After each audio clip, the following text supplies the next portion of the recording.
Rahul Gandhi feed ಇದ್ರು age ಸಾಲಲ್ಲ, general knowledge ಇಲ್ಲ ಅವ್ರಿಗೆ. ಬಡವರು ಯಾರು ಶ್ರೀಮಂತರು ಯಾರು ಯಾವ ರೀತಿ ನಡ್ಕೊಳ್ಬೇಕು ಅನ್ನೋದು ಗೊತ್ತಿಲ್ಲದೆ ಔಟ್ ಆಫ್ ಕಂಟ್ರಿನಲ್ಲಿ ಸಿಂಗ್ ಡ್ಯಾನ್ಸ್ ಹೋಗ್ತಾರೆ. ದೇಶದ ಬಗ್ಗೆ ನಮ್ಮ ದೇಶ ಅನ್ನೋದು ಒಂದು ಆಕ್ಟಿವಿಟಿ ಬ್ರೈನ್ ಅಲ್ಲಿ ಇದೆಯಾ ಇಲ್ವಾ ಅನ್ನೋದು ಕನ್ಫರ್ಮ್ ಯಾರಿಗೂ ಇಲ್ಲ. ಯಾರ ಪ್ರಧಾನಿ ಆದ್ರೆ ನಿಮ್ಗೆ ಉತ್ತಮ ಅಂತ? ಯೋಗಿ ಆದಿತ್ಯನಾಥ್. ಮೋದಿಯವರು ಆಗಿದ್ರೆ ಉತ್ತಮ ಅನಿಸ್ತದೆ. ಕಾಂಗ್ರೆಸ್ ಅವರು ಇಲ್ಲ, ಏನಿಲ್ಲ, ಬರೇ ಹೇಳೋದು ಅಷ್ಟೇ, ಆಶ್ವಾಸನೆ ಕೊಡ್ತಾರೆ, ಯಾವ ಕೆಲಸ ಮಾಡ್ತಾ ಇಲ್ಲ. ಅವರಿಂದ ಸುಮಾರು ಜನ ನೊಂದೋಗ್ಬಿಟ್ಟಿದ್ದಾರೆ ಕಾಂಗ್ರೆಸ್ ಇಂದ. ಬಿಜೆಪಿ ಒಳ್ಳೇದು. ಬೆಲೆ ಏರಿಕೆ ಬಗ್ಗೆ ಏನ್ ಹೇಳ್ತೀರಾ ಸರ್? ಎಲ್ಲದಕ್ಕೂ ಟ್ಯಾಕ್ಸ್, ತಿಂಡಿ ತಿಂದ್ರೆ ಟ್ಯಾಕ್ಸ್, ಕಾಫಿ ಕುಡಿದ್ರೆ ಟ್ಯಾಕ್ಸ್. ಕಾಂಗ್ರೆಸ್ ಬಂದ ಮೇಲೆ ಇವೆಲ್ಲ ಏರಿಕೆನೆ. ಪೆಟ್ರೋಲ್, ಗ್ಯಾಸ್, ಈ ತರಕಾರಿಗಳು ಬಡವರಿಗೆ ಏಟ್ ಬೀಳ್ತದಷ್ಟೇ. ಜನರೇಷನ್ ಯಾವ ರೀತಿ ಇರುತ್ತೋ ಆ ರೀತಿಯಾದ ಬೆಲೆ ರೈಸಿಂಗ್ ಆಗ್ತಾ ಇರುತ್ತೆ. ಔಟ್ ಆಫ್ ಕಂಟ್ರಿಗಿಂತ ನಂಬರ್ 1 ಬರ್ಬೇಕು ಅಂದ್ರೆ ಇಂಡಿಯಾ ರೈಸಿಂಗ್ ಅಲ್ಲೇ ಇರ್ಬೇಕೆ ಹೊರತು ಡೌನ್ ಆಗ್ಬಾರ್ದು. ಸಿದ್ದರಾಮಯ್ಯ, ಡಿ.ಕೆ. ಶಿವಕುಮಾರ್ ಇಬ್ರು ವೇಸ್ಟ್ ಬಾಡಿಗಳು ಅಂತೀವಿ ನಾವು. ಇಬ್ರು ಬೇಡ ಅಂತ ಕಾಂಗ್ರೆಸ್ ಬರಬಾರ್ದು ಅಂತ ಹೇಳಿ ಆಸೆ ಪಡ್ತೀವಿ. ಸರ್, ಇನ್ನೇನು 4 ತಿಂಗಳ ಆದ್ಮೇಲೆ ಲೋಕಸಭೆ ಚುನಾವಣೆ ಬರುತ್ತೆ. ಸೊ ಅದರಲ್ಲಿ ಯಾರ ಪ್ರಧಾನಿ ಆದ್ರೆ ನಿಮ್ಗೆ ಉತ್ತಮ ಅಂತ ಅನ್ಸುತ್ತೆ? ಬಿಜೆಪಿನ ಕಾಂಗ್ರೆಸ್? ಬಿಜೆಪಿ ಆದ್ರೂ ಒಳ್ಳೇದು ಅನ್ಸುತ್ತೆ. ಬಿಜೆಪಿಯಲ್ಲಿ ಯಾರಾಗಬೇಕು ಸರ್? ಯೋಗಿ ಆದಿತ್ಯನಾಥ್ ಅವರ, ಮೋದಿಜಿ ಅವರ? ಮೋದಿಜಿಯವರೇ ಆಗಬೇಕು. ಮೋದಿನೇ ಮುಖ್ಯ ನಮ್ಗೆ ಬೇಕಾಗಿರೋದು. ಅವರು ಒಳ್ಳೆ ಕೆಲಸಗಳು ಮಾಡ್ತಾರೆ, ಬಡವರಿಗೂ ಬಡವರಿಗೆಲ್ಲ ನೋಡ್ತಾ ಇದ್ದಾರೆ. ಉತ್ತಮ ಒಳ್ಳೆ ಕೆಲಸಗಳು ನಡೀತಾ ಇದೆ ಬಿಜೆಪಿ ಸರ್ಕಾರದಲ್ಲಿ. ಕಾಂಗ್ರೆಸ್ ಅವರು ಎಲ್ಲ ಏನಿಲ್ಲ, ಅವ್ರದ್ದು ಬರೇ ಹೇಳೋದು ಅಷ್ಟೇ, ಆಶ್ವಾಸನೆ ಕೊಡ್ತಾರೆ, ಯಾವ ಕೆಲಸನೂ ಮಾಡ್ತಾ ಇಲ್ಲ ಅವರು. ಅವರಿಂದ ಸುಮಾರು ಜನ ನೊಂದೋಗ್ಬಿಟ್ಟಿದ್ದಾರೆ ಕಾಂಗ್ರೆಸ್ಸಿಂದ. ಬಿಜೆಪಿ ಬಂದರೆ ಒಳ್ಳೇದು ಅನಿಸುತ್ತೆ ನಮಗೆ. 2014ರಿಂದ ಏನು ಪ್ರಧಾನಮಂತ್ರಿಗಳಾಗಿದ್ರಲ್ಲ, ಸೊ ಅಲ್ಲಿಂದ ಏನು ಅನ್ಸುತ್ತೆ ಅವರ ಆಡಳಿತ ನಿಮಗೆ?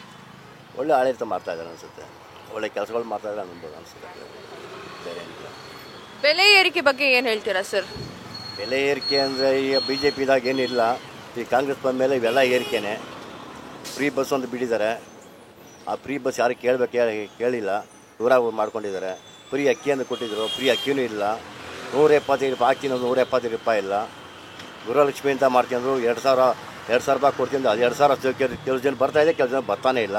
ಅದು ಯಾರು ಉಸಿರು ಬಿಡ್ತಾ ಇಲ್ಲ. ಅದು ಕರ್ನಾಟಕದಲ್ಲಿ ಡಿ.ಕೆ. ಶಿವಕುಮಾರ್ ಅವರು ಮುಖ್ಯಮಂತ್ರಿಗಳಾದ್ರೆ ಓಕೆನಾ, ಅಥವಾ ಸಿದ್ದರಾಮಯ್ಯ ಅವರೇ ಮುಂದುವರೆದ್ರೆ ಓಕೆನಾ ನಿಮಗೆ? ಇಬ್ಬರು ವೇಸ್ಟ್ ಬಾಡಿಗಳು ಅಂತೀವಿ ನಾವು. ಇಬ್ಬರು ಬೇಡ ಅಂತೀವಿ. ಕಾಂಗ್ರೆಸ್ಸೇ ಬರಬಾರ್ದು ಅಂತ ಹೇಳಿ ಆಸೆ ಪಡ್ತೀವಿ ನಾವು. ಬಿ ಜೆ ಪಿಗೆ ಯಾರು ಕೂತ್ಕೊಂಡು ಸರಿಯೇ, ಬಿ ಜೆ ಪಿ ಸರ್ಕಾರನೇ ಬರಬೇಕು. ಕಾಂಗ್ರೆಸ್ ಏನಕ್ಕೂ ಲಾಯಕ್ಕಿಲ್ಲ.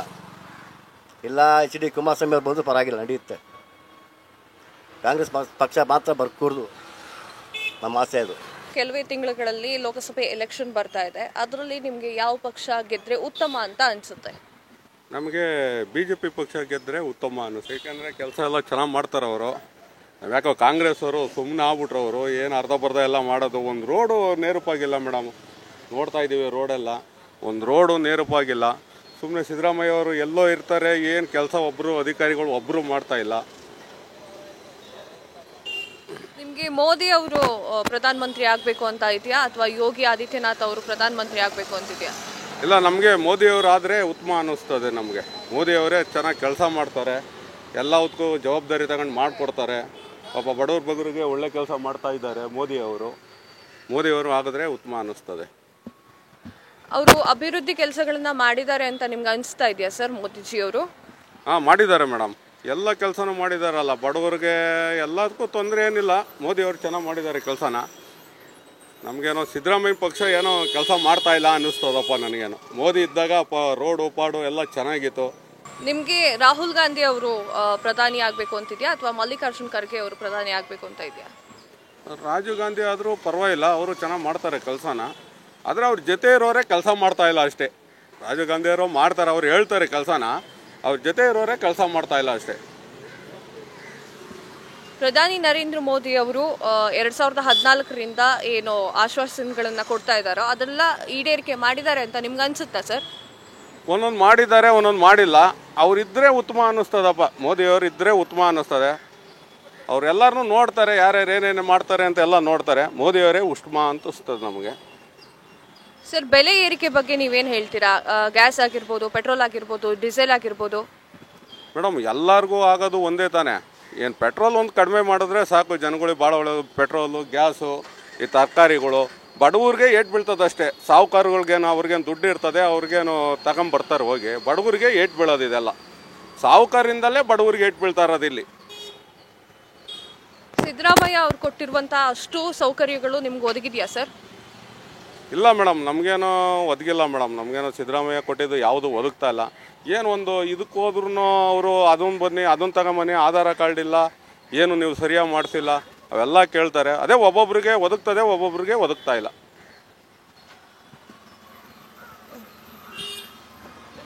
ಇನ್ನೇನು ಕೆಲವೇ ತಿಂಗಳಲ್ಲಿ ಸರ್ ಲೋಕಸಭೆ ಎಲೆಕ್ಷನ್ ಬರ್ತಾ ಇದೆ. ಸೊ ಯಾರು ಪ್ರಧಾನಿ ಆದ್ರೆ ನಿಮ್ಗೆ ಉತ್ತಮ ಅಂತ ಅನ್ಸುತ್ತೆ? ಖರ್ಗೆ ಅವರು.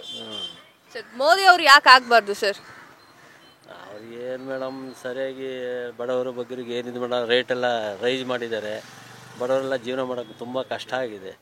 ಎಲ್ಲ ರೇಟೆಲ್ಲ ಜಾಸ್ತಿ. ಗ್ಯಾಸ್ 400 ರೂಪಾಯಿದು 1000 ಚಿಲ್ಲರೆ ಮಾಡಿದ್ದಾರೆ. ದಿನಸಿ ರೇಟುಗಳೆಲ್ಲ ಜಾಸ್ತಿ. ಏನು ಅಷ್ಟೇನು ಅನುಕೂಲ ಮಾಡಿಲ್ಲ. ಯಾಕೆ ಸರ್ ನಿಮ್ಗೆ ಖರ್ಗೆ ಅವರೇ ಪ್ರಧಾನಿ ಆಗ್ಬೇಕು ಅಂತ ಅನ್ಸುತ್ತೆ? ದಲಿತರಿಗೆ ಸ್ವಲ್ಪ ಹೆಲ್ಪ್ ಆಗ್ಬೋದು ಅಂತ ನಮ್ಮ ಮನಸ್ಸಿಗೆ. ದಲಿತರಿಗೆ ನಿಮ್ಗೆ ಕಾಂಗ್ರೆಸ್ ಅಧಿಕಾರಕ್ಕೆ ಬರಬೇಕು? ಹೌದು, ಕಾಂಗ್ರೆಸ್ ಬಂದರೆ ಒಳ್ಳೇದು. ಯಾವ ಥರ ಎಕ್ಸ್ಪೆಕ್ಟೇಷನ್ ಇದೆ ಸರ್ ಕಾಂಗ್ರೆಸ್ ಸರ್ಕಾರ ಬಂದರೆ? ಸಿದ್ದರಾಮಯ್ಯ ಬಡವರಿಗೆಲ್ಲ ನೋಡ್ರಿ ಎಷ್ಟು ಅನುಕೂಲ ಮಾಡಿದ್ದಾರೆ. ಬಸ್ ಫ್ರೀ ಮಾಡಿದ್ದಾರೆ, ಇದು ದಿನಸಿ ಮಾಡಿದ್ದಾರೆ. ಭಾಳ ಅನುಕೂಲ ಇದೆ ಕಾಂಗ್ರೆಸ್ ಇದರಿಂದ.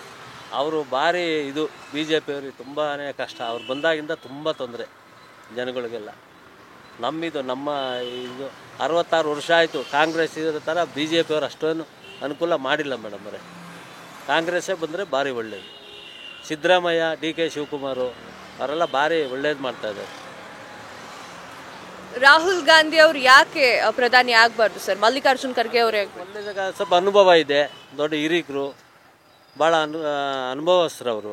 ಆದರೆ ಹಂಗೆ ಮುಂದಕ್ಕೆ ಅವರೇ ಆಗ್ಬೋದು ರಾಹುಲ್ ಗಾಂಧಿ. ಇವಾಗ ಖರ್ಗೆ ಅವ್ರು ಕೊಟ್ಟರೆ ಅವ್ರ ಜೊತೆಯಲ್ಲಿದ್ದು ಹಂಗೆ ಅನುಭವ ತೊಗೊಂಡು ಸ್ವಲ್ಪ ಎಕ್ಸ್ಪೀರಿಯೆನ್ಸ್ ಆಗಬೇಕು ಅವ್ರಿಗೆ, ರಾಹುಲ್ ಗಾಂಧಿ ಅವ್ರಿಗೆ. ಆದ್ರೆ ಏನು ತೊಂದರೆ ಇಲ್ಲ, ಖರ್ಗೆ ಅವರಾದರೆ ಭಾಳ ಒಳ್ಳೆಯದು ಅಂತ. ಬೆಲೆ ಏರಿಕೆ ಬಗ್ಗೆ ನೀವೇನು ಹೇಳ್ತೀರಾ ಸರ್? ಬೆಲೆ ಏರಿಕೆ ಭಾಳ ಜಾಸ್ತಿ ಮೇಡಮ್ ಅವರೇ. ಭಾಳ ಏರಿಕೆ ಜಾಸ್ತಿ ಮಾಡಿಬಿಟ್ಟಿದ್ದಾರೆ ಇವರೆಲ್ಲ. ದಿನಸಿ ರೇಟು ಎಲ್ಲದಕ್ಕೂ ಟ್ಯಾಕ್ಸು, ತಿಂಡಿ ತಿಂದರೆ ಟ್ಯಾಕ್ಸು, ಕಾಫಿ ಕುಡಿದ್ರೆ ಟ್ಯಾಕ್ಸು. ಇದೆಲ್ಲ ತೊಂದರೆ ಅಲ್ವಾ ಮೇಡಮ್ ಅವರೇ? ನಾವೆಲ್ಲ ನೋಡಿ ಎಷ್ಟು ಬೆಳಗ್ಗೆಯಿಂದ ಗಾಡಿ ಓಡಿಸ್ತೀವಿ, 100 ರೂಪಾಯಿ ಕಲೆಕ್ಷನ್ ಆಗಿಲ್ಲ. ಏನು ಹೆಂಗೆ ಜೀವನ ಮಾಡೋದು ಹೇಳಿ? 100 ರೂಪಾಯಿ ಆಗಿದೆ ಬೆಳಗ್ಗೆಯಿಂದ. ಅದಕ್ಕೆ ನಮಗೆ ಕಾಂಗ್ರೆಸ್ ಬಂದರೆ ಭಾರಿ ಒಳ್ಳೆಯದು. ಗಾಂಧಿ ಅವ್ರು ಬಂದ್ರೇ ನಮಗೆ ಎಲ್ಲ ಅನುಕೂಲ. ಅವರಿಂದಾನೇ ನಮಗೆ ಎಲ್ಲ ಈಗ ಸೌಲಭ್ಯ ಇರೋದು. ಅವರಿಂದಾನೇ ಇದು ನಡೀತಾ ಇರೋದೆಲ್ಲ. ಅವ್ರು ಬಂದ್ರೇ ನಮಗೆ ಒಳ್ಳೆಯದು. ಮೋದಿ ಅವರು ಯಾಕೆ ಬರಬಾರ್ದು ಸರ್? ಯಾಕೆ ಪ್ರಧಾನಿ ಆಗಬಾರ್ದು? ಬರಬಾರ್ದಂತ ಏನು ಆ ಥರ ಇಲ್ಲ. ಈಗ ಬೆಲೆಗಳು ನೋಡಿ ಏರಿಕೆ ಹೋಗ್ತಾನೆ ಇದೆ. ಒಂದು ಆಟೋ ಡ್ರೈವರ್ ಅವರು ಜೀವನ ಹೆಂಗೆ ಮಾಡ್ಬೇಕು ಹೇಳಿ? ಏನು ಬಿಸ್ನೆಸ್ ಡೈಲಿ ಹೆಂಗೆ ನಡೀತದ? ಇಲ್ಲ, ಗಾಡಿಗಳು ಫೈನಾನ್ಸ್ ಕಟ್ಟೋಕ್ಕಾಗ್ತಾ ಇಲ್ಲ, ಇವತ್ತು ಮಕ್ಳಿಗೆ ಓದ್ಸೋಕ್ಕಾಗ್ತಾ ಇಲ್ಲ. ಆ ಥರ ಬೆಲೆ ಇದೆ. ಆ ಬೆಲೆ ನಮ್ಗೆ ಅನುಕೂಲ ಯಾರು ಮಾಡ್ತಾರೋ ಅವ್ರನ್ನ ತಂದು ನಾವು ಇದು ಮಾಡಬೇಕು. ಹಾಂ, ಈಗ ನಮಗೆ ಅನುಕೂಲ ಇರೋದು ಅಲ್ಲಿಂದಾನೆ, ಕಾಂಗ್ರೆಸ್ ಪಕ್ಷದಿಂದಾನೇ ಇರೋದು. ನಮ್ಮದು ನಡೀತಾ ಇರೋದೇ ಅಲ್ಲಿಂದ. ಈಗ ಏನು ಲೇಡೀಸ್ ನೋಡಿ, ಈಗ ಲೇಡೀಸ್ ಅವ್ರನ್ನ 2,000 ಮನೆಗೆ ಕೊಡ್ತವ್ರೆ, ಇದು ರೇಷನ್ ದುಡ್ಡು ಕೊಡ್ತವ್ರೆ, ಪಿಂಚಿನ್ ಕೊಡ್ತವ್ರೆ, ಏನೇನೋ ಮಾಡಿಕೊಡ್ತವ್ರೆ ನಮ್ಗೆ ಸೌಲಭ್ಯಗಳು. ಅವರಿಂದಾನೇ ನಮ್ಮದು ಎಲ್ಲ ನಡೀತಾ ಇರೋದು. ಹಾಗಾದ್ರೆ ನಿಮ್ಮ ಪ್ರಕಾರ ರಾಹುಲ್ ಗಾಂಧಿ ಅವರು ಮುಂದಿನ ಪ್ರಧಾನಮಂತ್ರಿಗಳ ಆಗಬೇಕು? ಅವರೇ ಬಂದ್ರೆ ನಮಗೆ ಬೆಸ್ಟು. ಅವ್ರದಿಂದಾನೇ ನಮ್ಮದು ಎಲ್ಲ ಕರೆಕ್ಟು. ಅವರಿದ್ರೇ ಸ್ವಲ್ಪ ಈಗ ನೋಡಿ ಎಲ್ಲ ಶಾಂತಿ ಇದೆ. ಎಲ್ಲ ಹೆಂಗೋ ಮಾಡ್ಕೊಂಡು ನಡೀತಾ ಇರ್ತೀವಿ. ಈಗ ಫೈನಾನ್ಸ್ಗಳು ಇದೆ, ಅದು ಸ್ಕೂಲ್ದಿದೆ, ಅದು ಇದೆ, ಅದು ಇದೆ, ಎಲ್ಲ ಇದೆ. ಬಿಸ್ನೆಸ್ಗಳು ಎಲ್ಲ ಆಗ್ತಾಯಿದೆ. ಈಗ 2 ವೀಲರ್ಗಳು ರ್ಯಾಪಿಡೋ, ಅದು ಓಲಾದಲ್ಲ ರ್ಯಾಪಿಡೋ, 2 ವೀಲರ್ಗಳು ಎಲ್ಲ ಬಂದ್ಬಿಟ್ಟಿದೆ. ಅದರಲ್ಲಿ ಎಲ್ಲರಿಗೂ ಸಂಪಾದನೆ ಆಗ್ಬೇಕಂದ್ರೆ ಹೆಂಗಾಗುತ್ತೆ ಅಲ್ವಾ? ನಮಗೆ ಅನುಕೂಲ ಮಾಡಿಕೊಡಿ, ಎಲ್ಲರಿಗೂ ಆದಂಗೆ. ನಮ್ಗೆ ಒಬ್ಬರಿಗೆ ಅಂತಲ್ಲ, ಎಷ್ಟು ಜನರ ಇದೆ, ಆಟೋ ಡ್ರೈವರ್ಗಳು ಎಷ್ಟು ಜನ ಇದ್ದಾರೆ, ಅವ್ರಿಗೆ ಅನುಕೂಲ ಮಾಡಿಕೊಡಿ. ನಮ್ಗೆ ಅನುಕೂಲ ಆದರೆ ಸಾಕು. ಪಕ್ಷದವ್ರು ಯಾರಾದರೂ ಇರಲಿ, ನಮಗೆ ಅನುಕೂಲ ಆಗಬೇಕು. ಈಗ ನಾವು ಬೇರೆ ಏನು ಹೇಳೋಕ್ಕಾಗಲ್ಲ. ಅವ್ರು ಬಂದ್ರೆ ನಮಗೆ ಒಳ್ಳೇದು ಮೇಡಮ್. ರಾಹುಲ್ ಗಾಂಧಿ ಅಥವಾ ಖರ್ಗೆ ಅಂತ ಬಂದರೆ ಕಾಂಗ್ರೆಸ್ಸಲ್ಲಿ ಯಾರಾದರೂ ಓಕೆ ಮೇಡಮ್, ಯಾರಾದರೂ ಬರಲಿ ನಮಗೆ ಓಕೆ. ಕಾಂಗ್ರೆಸ್ ಬಂದರೆ ಒಳ್ಳೇದು. ಕಾಂಗ್ರೆಸ್ ಬಂದರೆ ನಮ್ಗೆ ಬೆಸ್ಟು ಅಷ್ಟೇ. ಕಾಂಗ್ರೆಸ್ ಪಕ್ಷ ಆಡಳಿತಕ್ಕೆ ಬಂದರೆ ಯಾವ ಥರ ಎಕ್ಸ್ಪೆಕ್ಟೇಷನ್ ಮಾಡ್ತೀರಾ? ಯಾವುದೆಲ್ಲ ಹೆಲ್ಪನ್ನು ಮಾಡ್ತಾರೆ, ಯಾವುದೆಲ್ಲ ಸೌಲಭ್ಯಗಳನ್ನ ಕೊಡ್ತಾರೆ ಅವರು ಅಂತ ಏನು ಅಂದ್ಕೊಂಡಿದ್ದೀರಾ ನೀವು? ಈಗ ಅವರು ಹೇಳಿದ ಮಾತು 5 ಗ್ಯಾರಂಟಿಗಳು ಕೊಟ್ಟಿದ್ರಲ್ಲ, ಅದರಲ್ಲಿ ಉಳಿಸ್ಕೊಂಡು ಬಂದಿದ್ದಾರಲ್ಲ, ಅದೇ ಥರ ಅವರು ಮುಂದಕ್ಕೂ ಡ್ರೈವರ್ಗಳಲ್ಲಿ ಬಡವ್ರನ್ನ ಮಿಡಿಲ್ ಕ್ಲಾಸ್ನವ್ರನ್ನ ಸ್ವಲ್ಪ ಸ್ಕೂಲ್ಗೆ ಕಾಲೇಜಿಗೆ ಆಟೋ ಡ್ರೈವರ್ಗಳಿಗೆ ಆ ಥರ ಅವ್ರನ್ನ ಹೆಲ್ಪ್ ಮಾಡಬೇಕು ಅವರು. ಆ ಥರ ಒಂದೇನಾದರೂ ಸ್ಕೀಮ್ ತಂದು ನಮಗೆ ಏನಾದರೂ ಮಾಡಿಕೊಡಿ, ಅನುಕೂಲ ಮಾಡಿಕೊಳ್ಳಿ ಅವರು. ಅವ್ರು ನಮ್ಮಿಂದ ಬೇಡಿಕೆ ಅವ್ರು ಮಾಡಿಕೊಳ್ಳಿ ಅಂತ ನಮ್ಮ ಬೇಡಿಕೆ. ನಮಗೆ ಅನುಕೂಲ ಆಗಬೇಕು. ಸಿದ್ದರಾಮಯ್ಯ ಅವರು ಈಗ ಸೌಲಭ್ಯಗಳನ್ನ, ಉಚಿತ ಸೌಲಭ್ಯಗಳನ್ನ ಕೊಡ್ತಾ ಇದಾರಲ್ಲ, ಅದೆಲ್ಲ ನಿಮ್ಗೆ ಬರ್ತಾ ಇದೆಯಾ? ಎಲ್ಲ ಪ್ರತಿಯೊಂದು ಕೂಡ ಬರ್ತಾ ಇದೆ ನಮಗೆ ಸೌಲಭ್ಯ. ಅವ್ರು ಮಾಡಿಕೊಟ್ಟಿರೋದು ಸೌಲಭ್ಯ ಎಲ್ಲ ಬರ್ತಾ ಇದೆ ನಮಗೆ ಬರ್ತಾ ಇದೆ. ಮನೆಯವ್ರನ್ನ ಈಗ 2 ಲಕ್ಷ ಗೃಹಲಕ್ಷ್ಮಿ ಬಂದಿದೆ, ರೇಷನ್ ದುಡ್ಡು ಬರ್ತಾ ಇದೆ, ಪಿಂಚಿನ್ ನಮ್ಮ ತಾಯಿಗೆ ಮಾಡ್ತೀನಿ ಅದು ಬರ್ತಾ ಇದೆ ಮೇಡಮ್. ಸೌಲಭ್ಯ ಕೊಟ್ಟಿರೋದವ್ರನ್ನ ಬರ್ತಾ ಇದೆ, ಎಲ್ಲ ಬರ್ತಾ ಇದೆ. ಇನ್ನೇನು 3-4 ತಿಂಗಳಲ್ಲಿ ಲೋಕಸಭಾ ಎಲೆಕ್ಷನ್ ಬರೋ ಇದೆ. ನೀವು ಯಾರು ಪ್ರಧಾನಿ ಆದ್ರೆ ಉತ್ತಮ ಅಂತ ನೀವು ಆಯ್ಕೆ ಮಾಡ್ತೀರಾ? ಯೋಗಿ ಆದಿತ್ಯನಾಥ್, ಉತ್ತರ ಪ್ರದೇಶ್, ಅವನೇ PM ಆಗೋದು. ನೆಕ್ಸ್ಟ್ ಮೋದಿ ಬರ್ಬೋದು, ಇಲ್ಲಾಂದರೆ ಯೋಗಿನ PM ಮಾಡ್ತಾರೆ. ರಾಜನಾಥ್ ಸಿಂಗು, ಯೋಗಿನಾಥ್ ಇಂಥವ್ರು ಆಗಬೇಕು. ನಮ್ಮ ಏನೂ ಗೊತ್ತಿಲ್ದಿರೋಂಥವ್ರು ಆದರೆ ಪ್ರಯೋಜನ ಇಲ್ಲ. ಇವಾಗ ಇಂಡಿಯಾ ಡೆವಲಪ್ಮೆಂಟ್ ಆಗಬೇಕು ಅಂದರೆ ಆಫೀಸರ್ ಥರ ಶಿಸ್ತಾಗಿ ಒಂದು PM ಬರಬೇಕು ಅಂದರೆ ಯೋಗಿ ಆದಿತ್ಯನಾಥ್. ಅವ್ರ ಮೇಲೆ ನಮಗೆ ಭಾಳ ಫಾರ್ವರ್ಡ್ ಇದ್ದೀವಿ, ಅವ್ರ ಫ್ಯಾನ್ ನಾವು. ಅನ್ಲೀಗಲ್ ಆಗಿ ಯಾರು ಇದ್ರೂ ಅವ್ರಿಗೆ ಶಿಕ್ಷೆ ತಪ್ಪಬಾರ್ದು, ಅವನಿಗೆ ಮಾಫಿ ಮಾಡಬಾರ್ದು, ಅವನಿಗೆ ಶಿಕ್ಷೆ ಕೊಡಬೇಕು ಇಮ್ಮಿಡಿಯೇಟ್ಲಿ. ಇಲ್ಲ ಅಂತಂದರೆ ಅವನ್ನ ಕಳಿಸ್ಬಿಡ್ಬೇಕು ಮೇಲೆ. ಯೋಗಿ ಆದಿತ್ಯನಾಥ್ ಬಿಟ್ಟ ಅಂದರೆ ಇಂಡಿಯಾನಲ್ಲಿ ಯಾರು ಪ್ರಧಾನಿ ಆಗೋದಕ್ಕಾಗಲ್ಲ. ಮೋದಿ ಅವ್ರು ಯಾಕೆ ಆಗ್ಬಾರ್ದು ಸರ್?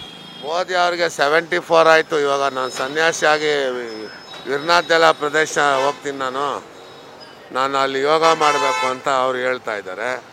ಅವ್ರಿಗೆ ಮತ್ತೆ ನಾನೇ PM ಆಗಬೇಕು ಅಂತ ಇಂಟ್ರೆಸ್ಟು ಇದೆಯಾ ಇಲ್ವಾ ಅನ್ನೋದು ಅವರಲ್ಲೇ ಇರುತ್ತೆ. ಬೇರೆಯವ್ರು ಕೇಳಿದ್ರೆ ಅವ್ರು ಯಾರ ಮಾತು ಕೇಳಲ್ಲ. ಅವ್ರ ಮೈಂಡಲ್ಲಿ ಏನಿದೆ ಅದೇ ಮಾಡ್ತಾಯಿದ್ದಾರೆ. ಇವತ್ತಿಗೂ ಅದೇ ಮಾಡ್ತಾಯಿದ್ದಾರೆ, ಮುಂದಕ್ಕೂ ಅದೇ ಮಾಡ್ತಾರೆ. ಮತ್ತೆ ಅವರು PM ಆಗಬೇಕು ಅಂತ ಹೇಳಿದ್ರೆ ಅವ್ರ ಮನಸ್ಸಲ್ಲಿ ಏನಿದೆ ಅನ್ನೋದು ಅದನ್ನ ಡೀಟೇಲ್ಸ್ ಯಾರು ಕಂಡುಹಿಡಿಯೋಕ್ಕಾಗಲ್ಲ. ಮಲ್ಲಿಕಾರ್ಜುನ್ ಖರ್ಗೆ ಆಗಿರಲಿ, ರಾಹುಲ್ ಗಾಂಧಿ ಆಗಿರಲಿ, ಯಾಕೆ ಅವರು ಪ್ರಧಾನಿ ಆಗಬಾರ್ದು? ಅವರು ಪ್ರಿಯಾಂಕಾ ಗಾಂಧಿನ ಯಾರು? ಪ್ರಿಯಾಂಕಾ ಗಾಂಧಿ ಅಲ್ಲ ಸರ್, ಖರ್ಗೆ ಅವರು. ರಾಹುಲ್ ಗಾಂಧಿ ಫೀಡ್ ಇದ್ರೂ ಏಜ್ ಸಾಲಲ್ಲ. ಇನ್ನು ಅವ್ರಿಗೆ 1,25,00,000 ಜನದ ಬಗ್ಗೆ ಅವ್ರಿಗೆ ಗೊತ್ತಿಲ್ಲ, ಜನರಲ್ ನಾಲೆಡ್ಜಿ ಇಲ್ಲ ಅವ್ರಿಗೆ. ಬಡವ್ರು ಯಾರು, ಶ್ರೀಮಂತರು ಯಾರು, ಯಾವ ರೀತಿ ನಡ್ಕೊಳ್ಬೇಕು ಅನ್ನೋದು ಗೊತ್ತಿಲ್ದಿರೋ ಮನುಷ್ಯ. ಅವರು ಲಂಡನ್, ಬ್ರಿಟನ್, ಔಟ್ ಆಫ್ ಕಂಟ್ರಿನಲ್ಲಿ ಸಿಂಗ್ ಡ್ಯಾನ್ಸ್ಗೆ ಹೋಗ್ತಾರೆ. ದೇಶದ ಬಗ್ಗೆ, ನಮ್ಮ ದೇಶ ಅನ್ನೋದು ಒಂದು ಆಕ್ಟಿವಿಟಿ ಬ್ರೈನಲ್ಲಿ ಇದೆಯಾ ಇಲ್ವಾ ಅನ್ನೋದು ಕನ್ಫರ್ಮ್ ಯಾರಿಗೂ ಇಲ್ಲ. ಇವರು ಮಲ್ಲಿಕಾರ್ಜುನ ಖರ್ಗೆ ರಿಟೈರ್ಡ್ ಆಫೀಸರ್. ಅವರು ಇವಾಗ ಅವ್ರಿಗೆ 80 ಮೇಲಾಗಿದೆ. 90 ಮೇಲೆ ಆಗಿರೋರಿಗೆ PM ಆಗ್ಬಿಟ್ಟ ಅಂದರೆ ಇಂಡಿಯಾ ಅಭಿವೃದ್ಧಿ ಆಗುತ್ತೆ ಅಂತ ಇವ್ರು ಹೇಳ್ತಾರೆ. ಚಾನ್ಸಸ್ ಇಲ್ಲ. ಗೌರ್ಮೆಂಟ್ ಸಪೋರ್ಟ್ ಇರುತ್ತೆ, ಪಬ್ಲಿಕ್ ಸಪೋರ್ಟ್ ಬೇಕು ಮುಖ್ಯ. ಪ್ರಜಾಪ್ರಭುತ್ವ ಓಕೆ ಆಗೋದಕ್ಕೆ ಭಾಳ ಕಷ್ಟ ಇದೆ. ಬೆಲೆ ಏರಿಕೆ ಬಗ್ಗೆ ಬಿಜೆಪಿ ಅವರು ಬೆಲೆ ಏರಿಕೆಯನ್ನ ಮಾಡಿದ್ದಾರೆ. ಪೆಟ್ರೋಲ್ ಆಗಿರ್ಬೋದು, ಡೀಸೆಲ್ ಆಗಿರ್ಬೋದು, ಗ್ಯಾಸ್ ಆಗಿರ್ಬೋದು, ಇದ್ರ ಬಗ್ಗೆ ಏನು ಮಾತಾಡ್ತೀರಾ ಸರ್? ಬೆಲೆ ಆಗಿರ್ಬೋದು ಅಂದರೆ ಜನ್ರೇಷನ್ ಯಾವ ರೀತಿ ಇರುತ್ತೋ ಆ ರೀತಿಯಾದ ಬೆಲೆ ರೈಸಿಂಗ್ ಆಗ್ತಾ ಇರ್ತದೆ. ಶೇರ್ ಮಾರ್ಕೆಟಿಂಗಲ್ಲಿ 10 ರೂಪಾಯಿದು 100 ರೂಪೀಸ್ವರೆಗೂ ಅವರು ಶೇರ್ ಆಕ್ಷನ್ಗೆ ಹೋಗಿ ಅವ್ರು ತೊಗೊತಾರೆ ಟೆಂಡರು. ಈ ರೀತಿ IT-BT company, share marketing, software engineer ಆಗಿರೋದಕ್ಕೆ ಕಾರಣ ಅಂತಲ್ಲ. ಅದ್ರ ಬಗ್ಗೆ ಯಾವ ರೀತಿ ಕ್ವಾಲಿಟಿ ಥರ ಇರ್ತದೋ ಆ ರೀತಿ ಕ್ವಾಲಿಟಿ ಇಂಡಿಯಾ ಮಾಡಬೇಕು, ಇಂಡಿಯಾ ಶಾಪ್ ಮಾಡಬೇಕು ಅಂತ ಹೇಳಿದ್ರೆ ಹೈ ರೇಂಜ್ ಔಟ್ ಆಫ್ ಕಂಟ್ರಿಗಿಂತ ನಂಬರ್ 1 ಬರಬೇಕು ಅಂದರೆ ಇಂಡಿಯಾ ರೈಸಿಂಗಲ್ಲೇ ಇರಬೇಕೆ ಹೊರತು ಡೌನ್ ಆಗಬಾರ್ದು, ಆಗಲೇಬಾರ್ದು. ಫ್ರೀ ಊಟ ಮಾಡೋದಕ್ಕೂ ಶ್ರಮ ಪಟ್ಟು ತಿನ್ನೋದಕ್ಕೂ ಭಾಳ ಡಿಫ್ರೆಂಟ್ ಬರುತ್ತೆ. ಶ್ರಮ ಪಟ್ಟು ನಾನು ಓದ್ತೀನಿ, ನನ್ನ ಮಗನಿಗೆ ಅಡ್ಮಿಷನ್ ಆಗೋಕ್ಕಾಗಲ್ಲ, ಫೀಸ್ ಕಟ್ಟೋಕ್ಕಾಗಲ್ಲ ಅಂತ ಅಣ್ಣಾ ಹಜಾರೆ ಹೇಳ್ಬೋದು. ಆದರೆ ಆ ಪ್ರೆಸಿಡೆಂಟ್ ರೂಲರ್ ಅದು ಅವನು ಹೇಳೋದು ಅಣ್ಣಾ ಹಜಾರೆ. ಪ್ರಜಾಪ್ರಭುತ್ವ ಹೇಳೋದು ಪ್ರತಿಯೊಬ್ಬರಲ್ಲಿ ಇಂಟ್ರೆಸ್ಟ್ ಇರಬೇಕು. ನನ್ನ ಮನೆ ನಾನು ಸಾಫ್ ಮಾಡಬೇಕು, ನನ್ನ ಮನೆ ನಾನು ಸ್ವಚ್ಛ ಮಾಡಬೇಕು, ನನ್ನ ಮನೆ ಫ್ಯಾಮಿಲಿ ದೊಡ್ಡದು ಮಾಡಬೇಕು ಅಂದರೆ ಅವನು ಮನಸ್ಸಿದ್ರೆ ಯಾವ್ದು ಬೇಕಾದ್ರೂ ಆಗುತ್ತೆ, ನಿಧಾನ ಆಗುತ್ತೆ. ಅದು ರಾಜಕೀಯ ಥರ ಅಲ್ಲ ಫ್ಯಾಮಿಲಿ. ಫ್ಯಾಮ್ಲಿನಲ್ಲಿ ಯಾರು ಎಕ್ಸ್ಪೀರಿಯನ್ಸ್ ಬರ್ತಾನೋ ಅವನು ರಾಜಕೀಯದಲ್ಲಿ ಸುಲಭವಾಗಿ ಜನರಲ್ ನಾಲೆಡ್ಜ್ ಅವನಿಗೆ ಬರುತ್ತೆ. ರಾಜಕೀಯದಲ್ಲಿ ಇಲ್ಲದೆ ಇರೋದು ಅಲ್ಲ, ಮನೆಯಲ್ಲಿ ಇಲ್ದಿರೋ ಸಂಸಾರ ಕಷ್ಟ ಸುಖ ರಾಜಕೀಯ ಮಾಡೋದಕ್ಕೆ ಪ್ರಯೋಜನ ಇಲ್ಲ. ನಾವು ಮರಿಮಕ್ಳುವರೆಗೂ ನೋಡೋ ಪವರು ಕೆಪಾಸಿಟಿ ಇವಾಗ ನಮಗೆ ದೇವ್ರು ಕೊಟ್ಟಿದ್ದಾನೆ. ಮಕ್ಕಳು ಸಾಕಿ ಮೊಮ್ಮಕ್ಕಳನ್ನ ಸಾಕ್ತಾ ಇದ್ದೀನಿ. ಇವತ್ತು ಮೊಮ್ಮಕ್ಕಳಿಗೆ ಮದುವೆ ಮಾಡೋ ಕೆಪಾಸಿಟಿ ಇಂಜಿನಿಯರ್ ಓದಿಸ್ತಾ ಇದ್ದೀನಿ ಆಟೋ ಓಡಿಸ್ಕೊಂಡು. ನನ್ನ ಮೊಮ್ಮಗಳಿಗೆ ಇವತ್ತು ಮದುವೆ ಮಾಡ್ದ ಅಂದರೆ ಅವಳಿಗೆ 2 ಮಕ್ಕಳು 2 ವರ್ಷಕ್ಕಾಗುತ್ತೆ. ಸರ್, ಈಗ ಮೈತ್ರಿಕೂಟವನ್ನ ರಚನೆ ಮಾಡ್ಕೊಂಡಿದೆ ಇಂಡಿಯಾ ಮೈತ್ರಿಕೂಟ, ಏನಂತ ಅಂದ್ರೆ ಮೋದಿ ಅವರನ್ನ ಸೋಲ್ಸೋಕ್ಕಾಗಿ. ಅದ್ರ ಬಗ್ಗೆ ನೀವೇನು ಹೇಳ್ತೀರಾ ಸರ್? ಮೋದಿಗೆ ಸೋಲ್ಸೋದಕ್ಕೆ ಜನ ಪ್ರಜಾಪ್ರಭುತ್ವದಲ್ಲಿ ಇಲ್ಲ ಇದೆ. ಅವ್ನು ರೂಲ್ಸ್ ಫಾಲೋ ಮಾಡಿದ್ರೆ ಅವನಿಗೆ ಎಲ್ಲರೂ ಲೈಕ್ ಮಾಡ್ತಾರೆ. ರೂಲ್ಸು ಫಾಲೋ ಮಾಡಿದ್ರೆ ಅನ್ಲೀಗಲ್ ಆಗಿ ಅವ್ನು ರೂಲ್ಸು ಜಾರಿ ಕೊಟ್ಟ ಅಂದರೆ ಅವನು ಏನು ಆಗೋದಕ್ಕೆ ಸಾಧ್ಯ ಇಲ್ಲ. ಆ ರೂಲ್ಸು ಗೌರ್ಮೆಂಟ್ ರೂಲ್ಸ್ ಏನಿದೆಯೋ ಅದನ್ನು ಶಿಸ್ತಾಗಿ ಮಾಡೋನು ಅವನು ಪ್ರಧಾನಿ ಆಗಬೇಕು. ಅನ್ಲೀಗಲ್ ಇರೋನು ಪ್ರಧಾನಿ ಆಗಬಾರ್ದು. ಅವನು ರಾಜಕೀಯದಲ್ಲಿ ಅನ್ಲಾಯಕ. ಅವನು ಕ್ರಿಮಿನಲ್ಸು ಕಿಲ್ಲರ್ಗಿಂತ ಪವರ್ ಜಾಸ್ತಿ ಇರುತ್ತೆ ರಾಜಕೀಯದವನಿಗೆ. ಅವನು ಕಾನೂನು ಇವತ್ತು ಮಾಡ್ತಾನೆ. ಜನಗಳು 1000 ಕಾನೂನು ಸೃಷ್ಟಿ ಮಾಡೋದಕ್ಕೆ ಕೆಪಾಸಿಟಿ ಪ್ರಜಾಪ್ರಭುತ್ವದಲ್ಲಿದೆ. ನಾನು ಅಂದರೆ ಅವನು ಹೂ ಅಂದ್ಬಿಟ್ಟು ಇನ್ನೊಂದು ಅಂತಾನೆ. ರಾಜಕೀಯದವನ್ನ ನಾನು ಒಂದೊಂದು ಸೆಕೆಂಡ್ಗೆ ಒಂದೊಂದು ಬ್ರೈನ್ ಹೆಂಗಿರುತ್ತೆ ಆ ರೀತಿ ಅವನಿಗೆ ರೂಲ್ಸ್ ಗೊತ್ತಾಗ್ತಾ ಇರ್ತದೆ. ಆ ರೀತಿ ರಾಜಕೀಯದವ್ರನ್ನ ನಂಬಿ ಸಂಸಾರ ಮಾಡೋಕ್ಕಾಗಲ್ಲ. ಸಂಸಾರನ ಬಿಟ್ಟು ರಾಜಕೀಯಕ್ಕೆ ಹೋಗೋಕ್ಕಾಗಲ್ಲ. ಸರ್, ಇವಾಗ ಸಿದ್ದರಾಮಯ್ಯ ಅವರು ಕೊಟ್ಟಿರುವಂತಹ ಎಲ್ಲ ಉಚಿತ ಸೌಲಭ್ಯಗಳು ನಿಮ್ಗೆ ಬಂದು ಸೇರ್ತಾ ಇದೆಯಾ? ನೋಡಿ, ಸಿದ್ದರಾಮಯ್ಯ ಅವ್ರಿಗೆ ಇವಾಗ ಬ್ರೈನು ಕರ್ಗೋಗಿದೆ. ಹೆಂಗೆ ಅಂದರೆ ಅವರು ಏಜ್ ಮೇಲೆ ಇವಾಗ ನಾನು ರಿಟೈರ್ಡ್ ಆಗಿ ಮನೇಲಿ ಕುಂತ್ಕೊಂಡ್ರೆ ಸಾಕಪ್ಪ ಅಂದರೆ ಜನಗಳು ಬಿಡೋದಿಲ್ಲ ರಾಜಕೀಯದವರು. ನಿನ್ನಿಂದನೇ ಕಾಂಗ್ರೆಸ್ ಫೀಡ್ ಆಗ್ತಾ ಇದೆ ಅಂತ ಹೇಳ್ತಾರೆ. ಅವ್ರಿಗೆ ಏಜ್ ಆಗಿದೆ, ನರ ಅಲ್ಲ ಲೂಸ್ ಆಗೋಗ್ಬಿಟ್ರೆ ಟೈಟಾಗಿ ಒಂದು ಶಿಸ್ಟಾಗಿ ಒಂದು ರೀತಿಯಲ್ಲಿ ಇರೋಕ್ಕಾಗಲ್ಲ. ನಾನು ಅಷ್ಟೇ, ಸಿದ್ದರಾಮಯ್ಯ ಆಗ್ಬೋದು, ಯಾರೇ ಆಗ್ಬೋದು, ಏಜ್ ತಕ್ಕಂತೆ PM ಆಗಬೇಕು, ಏಜ್ ತಕ್ಕಂತೆ CM ಆಗಬೇಕು. ಚೆನ್ನಾಗಿ ಓದಿರಬೇಕು, ಜನರಲ್ ನಾಲೆಡ್ಜ್ ಇರಬೇಕು. 3 ಡಿಗ್ರಿ ಓದಿದ್ರೆ ಏನು ಪ್ರಯೋಜನ ಇಲ್ಲ. ಬ್ರೈನ್ ಫಾಸ್ಟ್ ಅಲ್ಲ, ರೂಲ್ಸು ಮಗುವಿಂದ ಅವನು ಕಲ್ತಿದ್ರೆ ಅವನು ರಾಜಕೀಯದಲ್ಲಿ ಓಕೆ. ಸೆಂಟ್ರಲ್ಲಿ ರಾಜಕೀಯ ಮಾಡೋದಕ್ಕೆ ಆಗೋದಿಲ್ಲ, ಇವತ್ತಿಗಾಗಲ್ಲ. ಅಂದ್ರೆ ನಿಮ್ಮ ಪ್ರಕಾರ ಈಗಿನ ಜನರೇಷನ್ ಮಕ್ಕಳು ಬರಲಿ ರಾಜಕೀಯಕ್ಕೆ ಅಂತನಾ? ಈಗಿನ ಜನ್ರೇಷನ್ ಮಕ್ಕಳು ಇಂಡಿಯಾಗೆ ಹೆಸರು ತಗೊಳ್ಳೋದಕ್ಕೆ ಜನ್ರೇಷನ್ ಮಕ್ಕಳಿಗೆ ಅವ್ರನ್ನ ತಾಯಿ ತಂದೆದಿರೋ ಒಂದು ಶಿಸ್ತಾಗಿ ಅವ್ರನ್ನ ಬೆಳೆಸಬೇಕು. ತಾಯಿ ತಂದೆ ಕಂಟ್ರೋಲ್ ಬಿಟ್ಟು ಕಂಡೋರ್ ಕಂಟ್ರೋಲಲ್ಲಿ ಬಿಟ್ಟರೆ ಬಿಡಲ್ಲ. ಅನ್ಲೀಗಲ್ ಆಗ್ತಾನೆ, ಅವನು ಕ್ರಿಮಿನಲ್ ಆಗ್ತಾನೆ, ಕಿಲ್ಲರ್ ಆಗ್ಬೋದು, ಟಾರ್ಗೆಟ್ಗೆ ಅವನು ಫೇಸ್ ಮಾಡ್ಬೋದು. ತಾಯಿ ತಂದೆ ಯಾವ ರೀತಿ ಅವನಿಗೆ ಎಜುಕೇಷನ್ ಕೊಡ್ತಾರೋ ಅವನಿಗೆ ಸಪೋರ್ಟ್ ಮಾಡಬೇಕು. ಮಕ್ಕಳು ಹೇಳ್ದಂಗೆ ತಾಯಿ ತಂದೆ ಕೇಳಿದ್ರೆ ತಾಯಿ ತಂದೆ ಹೇಳ್ದಂಗೆ ಮಕ್ಕಳು ಕೇಳ್ತಾರೆ. ಅರ್ಥ ಆಯ್ತಾ? ಈಗಿನ ಯೂತ್ಸ್ ರಾಜಕಾರಣಕ್ಕೆ ಬರಬೇಕು ಅಂತ ನಿಮ್ಗೆ ಆಸೆ ಇದೆ ಹಾಗಾದ್ರೆ? ಪ್ರತಿಯೊಂದು ಇಂಡಿಯಾ ಮಕ್ಕಳಲ್ಲಿ ಅದು ಮೈಂಡಲ್ಲಿ ಇರಬೇಕು. ನನ್ನ ಮನೆ ನನ್ನ ತಾಯಿ ತಂದೆನೇ ದೇವರು ಅಂತ ಅವನು ಫಾಲೋ ಮಾಡಿ ಅದನ್ನು ಕಂಟಿನ್ಯೂ ಅವನು ಮಾಡ್ದ ಅಂದರೆ 100% ಇಂಡಿಯಾ ಫಾರಿನ್ಗಿಂತ ನಂಬರ್ 1 ಆಗುತ್ತೆ. ಇದು ಸತ್ಯ. ಸತ್ಯಕ್ಕೆ ಯಾವ ಜನನೂ ಬೆಲೆ ಕೊಡೋದಿಲ್ಲ, ಕಣ್ಣಿಗೆ ಕಾಣೋದಿಲ್ಲ. ಸುಳ್ಳು ಪಕ್ಕದಲ್ಲೇ ಇರುತ್ತೆ, ಅದೇ ಥರ ಸತ್ಯ ಎದುರಾಗಿರುತ್ತೆ. ನಾವು ಮೋಸ ಮಾಡಿದ್ರೆ ಎದುರಲ್ಲಿ ಚುಚ್ಚುತ್ತೆ, ಸಾಯಿಸ್ಬಿಡುತ್ತೆ. ಇದು ಇನ್ನೊಬ್ಬರನ್ನ ನೋಡಿಬಿಟ್ಟು ನಾವು ಇಂಡಿಯಾನ ಅಭಿವೃದ್ಧಿ ಮಾಡಬಾರ್ದು. ಒಬ್ಬನಿಗೆ ಕಾಪಿ ಸೆಟ್ ಮಾಡಿ ನಮ್ಮ ಇಂಡಿಯಾ ಮಕ್ಕಳನ್ನ ಬೆಳೆಸಬಾರ್ದು. ನಮ್ಮ ಇಂಡಿಯನ್ ರೂಲರ್ ಏನಿದೆ ಅದನ್ನು ಪ್ರತಿಯೊಬ್ಬರಲ್ಲಿ ರೂಲ್ಸ್ ಫಾಲೋ ಮಾಡೋದಕ್ಕೆ ಇರಬೇಕು. ಓಕೆನಾ? ಬೇರೆ ಏನಾನ ಕೇಳೋಣ?